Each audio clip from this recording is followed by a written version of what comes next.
¿Qué tal? Muy buenas tardes. Bienvenidos a una emisión más de En Contexto, abriendo la conversación en Michoacán.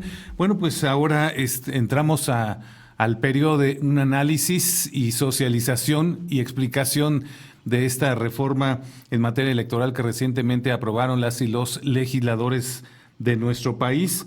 Y pues vamos a hablar con un especialista en la materia. Le agradezco al doctor Miguel Ángel Granados Atlaco que nos tome esta comunicación para conversar justamente sobre la misma.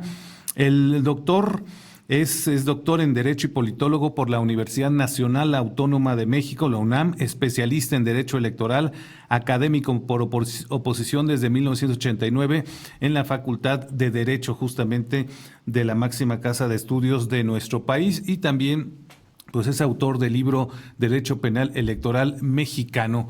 Doctor, gracias por estos minutos y sobre todo por ahorita ayudarnos a entender estas decisiones que se toman en el Congreso y que impactan en la vida política y social de las y los mexicanos.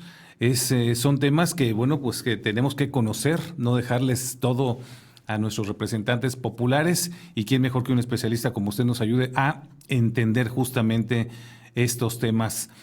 ¿Cómo lo dejó la reforma electoral, estas decisiones que se tomaron? ¿Le gustó esta reforma? Pues bueno, primero gracias por la invitación y un saludo afectuoso a toda su audiencia. De decirles que lo cierto es que las últimas reformas electorales han estado terribles, terribles porque no obedecen a auténticas necesidades de una verdadera pretensión de construcción de una democratización, porque finalmente también aquí el problema es que a veces pensamos solo en democracia cuando hay que pensar en la ruta hacia la democracia, que es en la lógica de una democratización. Entonces, primero habría que aclarar esa parte, decir definitivamente las últimas reformas no han tenido ese matiz, no han tenido ese sentido, y pues es lamentable, porque se supone que tuvimos un proceso aproximadamente de 30 y tantos años, yo diría que desde el 90 para acá, 35 Ujú. años, donde fuimos construyendo un andamiaje que fue útil para esta construcción democrática. Lamentablemente, damos más pasos para atrás que para adelante, seguimos una lógica del cangrejo, me parece, porque pues finalmente se trata de cosas que nadie quiere y que nadie pide en algún momento.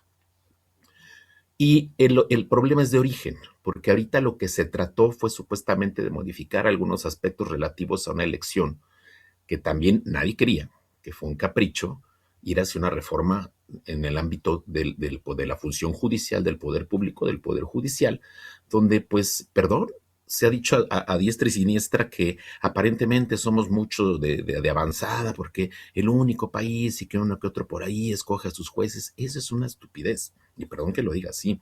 ¿Por qué? Porque por algo precisamente nadie más lo hace. Porque es una tarea tan delicada, tan importante, que no puede quedar en manos de cualquiera. Tiene que estar en manos de personas que conozcan. Si de por sí conociendo nos ha ido como nos ha ido en la impartición de justicia a lo largo de los años. Ahora, hoy lo que estamos viendo es una crisis terrible en el ámbito judicial y otra vez me parece que es dar un pasito para atrás, no por prudencia, sino por conveniencia, porque también ese es el otro problema en el ámbito político. No siempre opera la prudencia, sino opera la conveniencia. Y entonces pareciera que lo que se está buscando es efectivamente generar un colchón para poder pues reorganizar, reordenar algo que nació mal, que definitivamente nació mal. Es un entuerto lo que estamos viendo.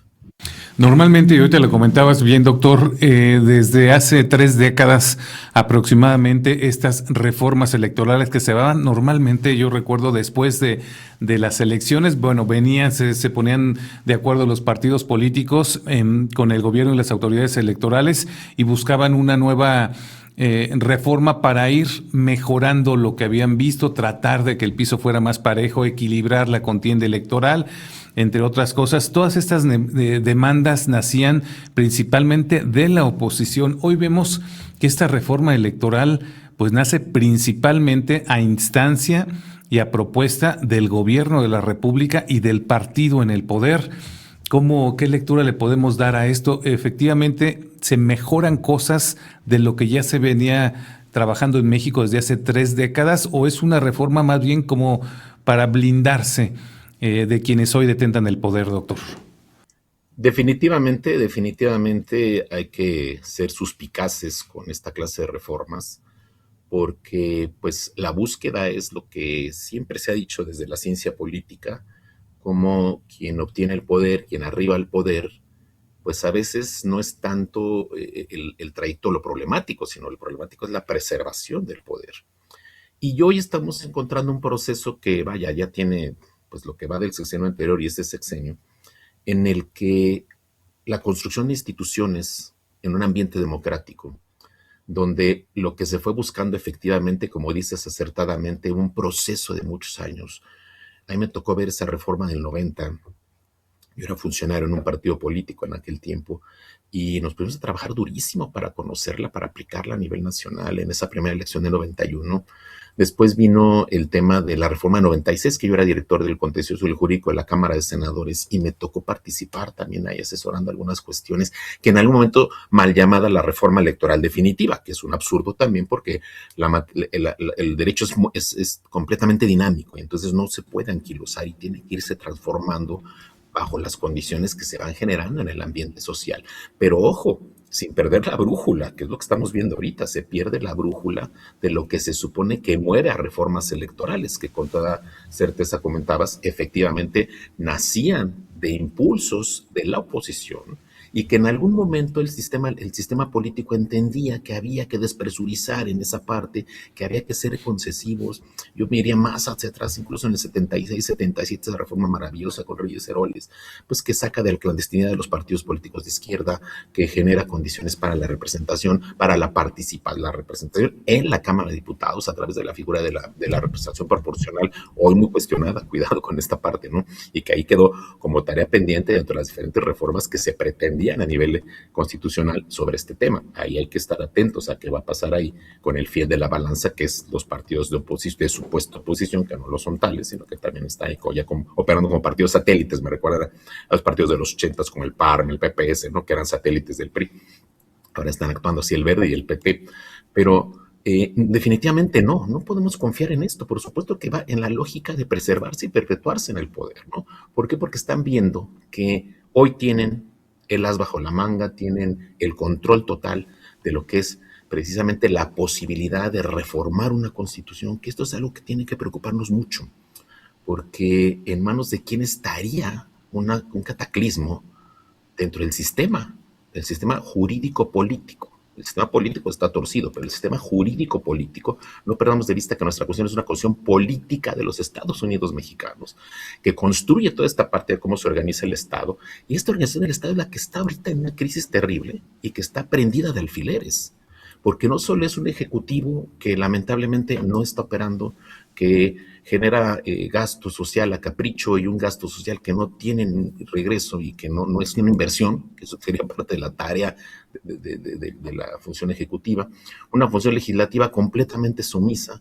y una función judicial que va hacia esa misma lógica. Y todavía más grave el tema electoral, porque en el tema electoral tenemos un Instituto Nacional Electoral que en algún momento fue una verdadera institución completamente confiable, completamente respetable, pero que a partir de intromisión abierta y directa tenemos en su conformación y en su integración, pues nos queda claro que ya el árbitro dejó de ser árbitro, ¿no? Sigue siendo también un jugador más, es el jugador número 2 en términos futbolísticos, ¿no? Para el equipo que quiere ganar a diestra y siniestra. Entonces todo va en esa lógica esta reforma.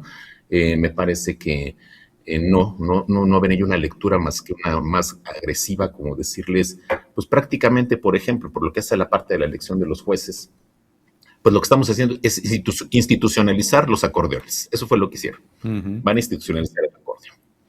Eso, y dices, doctor, el INE es un árbitro, pero además un árbitro que puede ser juez y parte. Ahorita nos das tu opinión acerca de esta nueva comisión que tendría el INE de verificar la integridad, y hasta la palabra resulta un poco chocante, la integridad de quienes pudieran ser los candidatos en el 2027. Voy a hacer una pequeña pausa y me gustaría comenzar con estas decisiones que se tomaron y que van a impactar, pues ya están impactando en los comicios del 2026-2027. Volvemos.